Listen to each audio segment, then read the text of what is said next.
Welcome to the Carpool Chat. From our house to the State House, the commute that nobody ran for. I'm Representative Sarah Stalker, and I'm joined today by Representative Rachel Rorix and Representative Tina Bojanowski. We are three Louisville legislators that frequently carpool from Louisville to Frankfort, and we thought it would be fun to include you in on some of the conversations that we have. That being said, I want to jump right into something that we acknowledged this week, is that we have these kind of reoccurring themes about our personality that are a direct line from our childhood.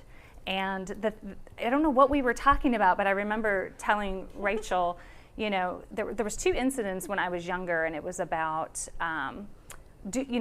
helping others without. And so when I was really young, I remember watching this 2020 special. So I had to be like under 7 because I was at our old house. And it was just telling this really horrible story about all these kids from around the world who just like had nothing, right?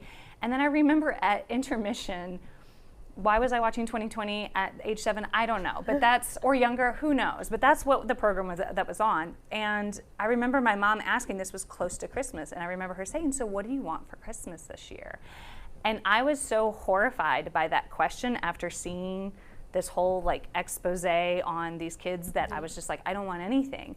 And she understood why, and I think I made a comment directly correlating to what we just saw. I was like, can we get these kids something? And then as I got older, our family did something like a secret Santa, right? Which a lot of families will do to feel like they don't need to buy presents for everybody. And I think I must have been 8th grade, maybe 9th grade, and I was like, why? We don't need anything, right? Why don't we just adopt an angel from the angel tree? Like, why don't we all go in collaboratively and spend our $20 limit or whatever it was? And nobody was down for that. And I was talking to Rachel, and she had said, yeah, that's very much like who you still are today. So I recognize that's a characteristic about myself. Tina, what is it that you recognize is still very... So we had this conversation, and I really thought long and hard. And my father was an alcoholic. And so I'm what you call an adult child of an alcoholic. And a lot of the ways that I live my life stem from my childhood in a dysfunctional family. And so, sometimes as a child, you don't want to rock the boat. You don't want to make things more difficult than they already are with a dad who's an alcoholic. So, I became very much trying to be a perfectionist and not to make mistakes, not to, to do really well at school. And I think sometimes that's something I carry forward to today. So I'm not just going to understand the budget. I'm going to create my own kind of document of the budget, and I'm going to create a spreadsheet on figuring out how the triggers work. Those are the kind of things that I think may or may not be healthy for me, but they're something from my childhood that happen now in my adult life. Right. And you're definitely very well known for really taking a lot of that ownership and leading on those things, because not many people would go as far as you would to really understand something in that way. And so we all reap the benefits of that. But we also, that's a good reminder for us as friends to then also make sure that you're taking care of yourself too. So on the positive side, I did start seeing a counselor a couple years back while we were in session, and trying to save the world with taking care of myself. So I have some great strategies for taking care of myself, and I try to be very consciously doing that as often as I can. That's really good advice, especially for people who are watching, just to know that as you're taking on really hard things, you have to find that balance. Society today, I mean, the world we live in, there's a lot to handle. And so, it's kind of that you have to put on your own mask before you help someone else. So we're definitely not short on issues. That's so true. That's for sure. Right. Rachel, what was it that came up for you that you identified? Well, it's no secret that my mother used to really like to call me Baby Rachel, because I'm the youngest of 3. And so for me, I remember looking at her and just saying I don't ever need to leave my South End community to help people. I will always have plenty of need right here in my own backyard. I don't need to go out of state for college. I don't need to travel the world to find what my calling is. It's right here in my own backyard. And I kind of also accepted that maybe in 3 generations, everyone would forget who I was anyway. And that's scary to some people, but I don't mind it. I think that's it's comforting to know that, yes, we make ourselves out to be such really big deals, but at the end of the day, your family and people that are around you matter, but try to leave the world a little bit of a better place than then you found it. So for me, I think it's very symbolic of the work that I do now, because I was like, well, like the South End is always going to be my pride and joy, and is the area that I want to help and serve. Yeah. I love that you had, like, that you knew that just even as a young child, because I remember as I got older, I was thinking, like, I need to leave. I don't know why I felt like I needed to leave. I don't know if I felt like that was like, a different sign of like growth or success, like, oh, she's out of state now and she's doing, and I was gone for a while trying to pursue other things, but then coming back felt really good. Yeah. And I don't know that I have a desire to really ever leave again. Right. So for what it's worth, well, I think those very much influence and shape the way that we show up, obviously, in our jobs. Tina's very persistent. I decided to run for this because I'm like, I genuinely want to help people. Right. And you have what we like to call positive, what is optimism. I call it blind optimism. You call it blind optimism. Blind optimism, or just like this belief that everything was going to work out, and that, like, find the good in things. Yeah. So, and you're here for it. And you're yes. like, I will be here until it gets done. All right, well, let's jump right into some policies that we want to discuss. I know we have a couple of bills that we're going to focus on that are pretty lengthy. So let's talk first. Rachel, do you want to dive into 485, House Bill 485, and tell folks what that's about and your feelings around it? Right. So this is a bill, House Bill 485. We passed the House floor this week, and so we passed it from the House floor this week. And so essentially what it does, it deals with 202A and 202C. So what that means is these are it's a topic around mental health, and when is it appropriate to involuntarily commit someone into a mental health institution. And so what we saw in the 70s was kind of the shift away from institutionalization and really trying to reintegrate people into community. Now, a lot of times what we see in public policy is that kind of a pendulum will swing when one direction, and maybe we go too far in one direction. We kind of have to, at some point, realize there might be a better middle balance. And so that's what this bill really is.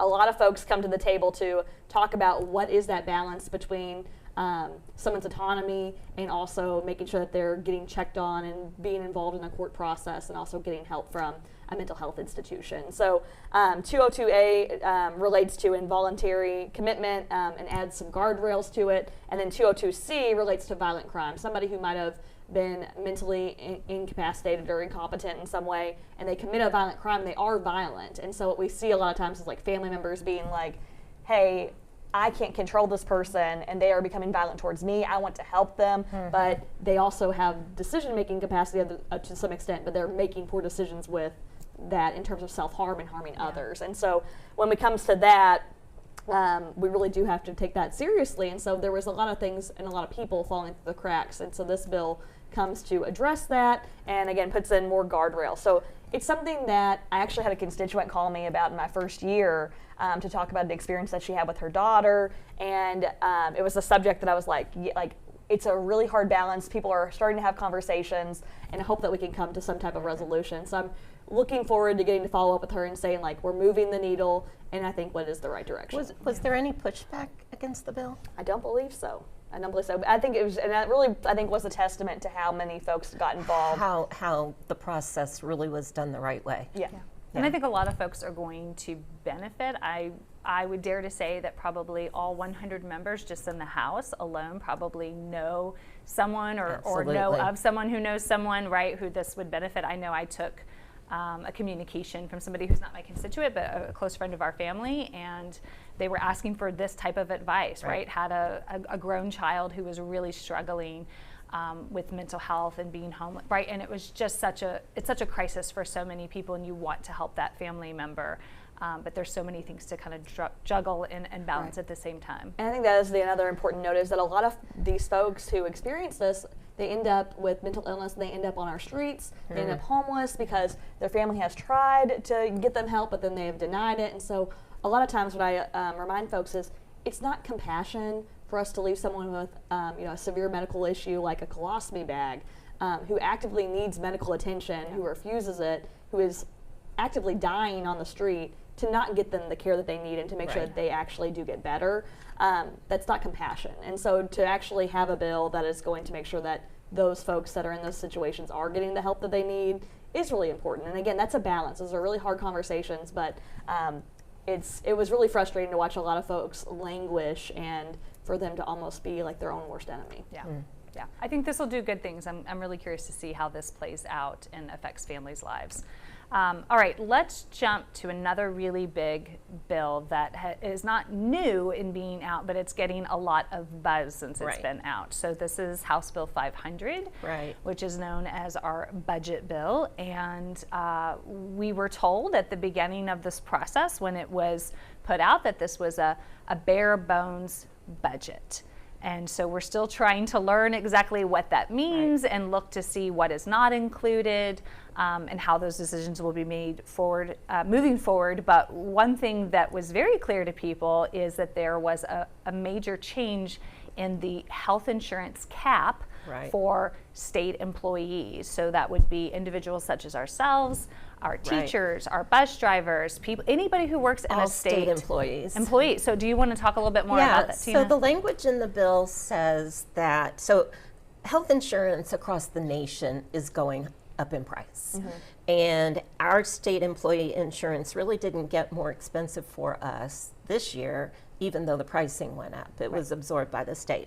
So what this language does in House Bill 500 is it caps the employer, so the general fund appropriation, to a 5% increase in health insurance each year, which leaves lots of money that will either have to be absorbed by the employees in higher premiums or in lower health insurance, more deductibles, less coverage, etc.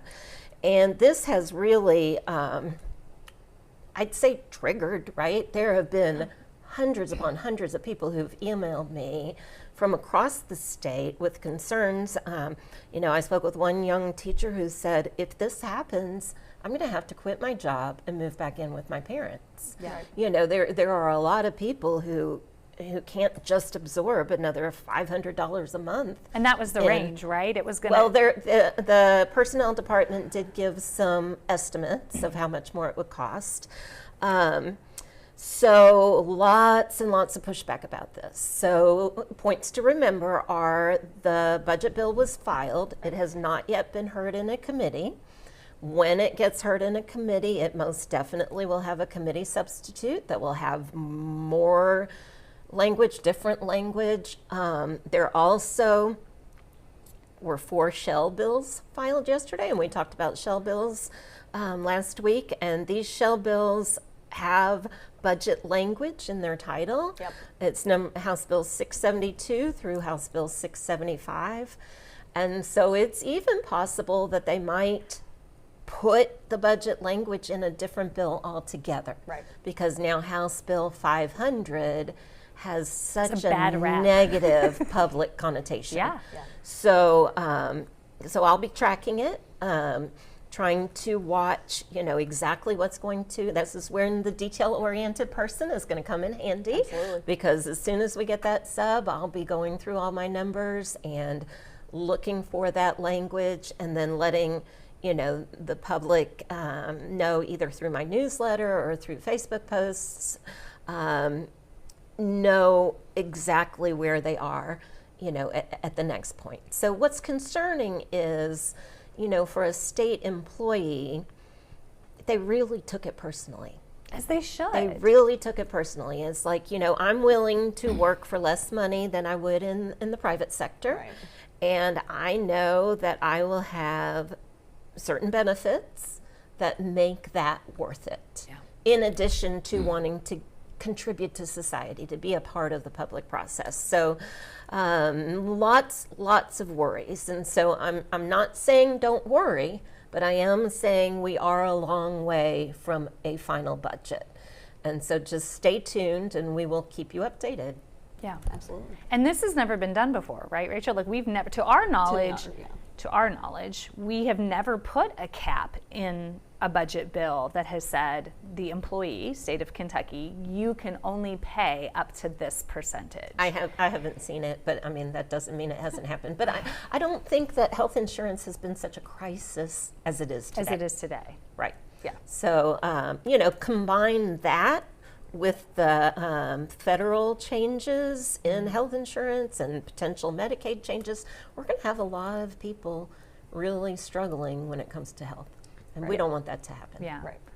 Rachel, when- are you hearing from folks in your district about this, and what just concerns in general do you have about Yeah, it? I think we knew going into session, especially with all the federal changes, that with this budget year, we as the State House, I mean, that's one of our main jobs is to pass the budget bill. And one of the main challenges that we were going to have is these cuts from the federal level and federal funding and how we're going to make up for it as a state. So I've been talking publicly for months about just like that's a serious thing that we have to tackle. The governor's budget did a lot of things to try to make up for those gaps and fill those gaps.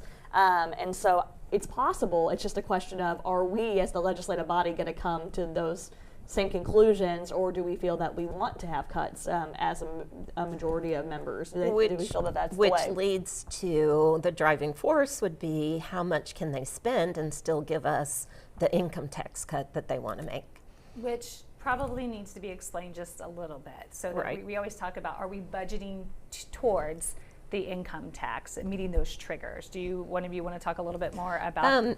Yeah, so the triggers are based on, you kind of just very roughly, you compare your revenues, the state general fund revenues, the state general fund expenditures, actual expenditures, and then there's a buffer, and it's called the ITT, and it is, so 1% of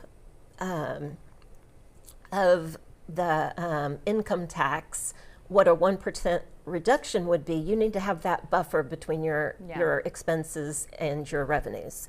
And if you meet that buffer, and then in last session in House Bill 775, they created more increments. So you could kind of get to there, or a little bit get to there, and have different decreases in the income tax. I know decreasing income tax is very high on the majority party platform. Yep. And so I just will be watching iterations of the budget as far as, do we withhold money that could be spent on public good in order to meet those triggers? Yeah. And a final note on it, I would just say, it does us no good to keep lowering the income tax. Thank you. If we're going to nickel and dime everyone to death in healthcare and sales tax. I mean, these are things that are impacting people's lives, if not more. Yeah. And so it's really important to just remember that while you might be cutting taxes in one way, it's really just shifting the tax burden in another way. That's true. I have not been a proponent of that bill, whatever it is each year, about lowering it since I came in Right. 23, because we need all of that money to go into those three major buckets. So for every dollar that the state brings in as income revenue, 90 cents of every dollar is spent in one of three buckets. So it's either your K through 12, it is your public safety, which is your prisons, your jails, your courthouses, or the third one is the Medicaid and all those social safety net programs Right. like Meals on Wheels. So it's so scary to hear, when folks say, oh, we don't need that, we want you to keep more money in your pocket. But for the average Kentuckian, it is not beneficial for me to have $100 or whatever the amount is for the average Kentuckian in my pocket at the end of the year, while you're pickpocketing me out of the other one, and we're losing I figured out that. my number for 2024, which is the last year I filed my taxes. I think that the income tax break saved me $739. And I would much rather have that go to tax in order to support all of these the other above programs, that we need. So Yeah. it's something to be mindful of while you think it might be a good idea for somebody to tell you they're going to lower your taxes. You're going to feel the pain someplace else in your community. Well, and in a lot of local communities, I mean, I serve on the local government committee. What we've seen over the interim session is that a lot of local jurisdictions and leaders are actually they're taking on the tax burden now. And so they're having to increase their taxes, and they don't want to, but they have to, because they have to make up for what the state is then not pulling in or directing towards them. Yep.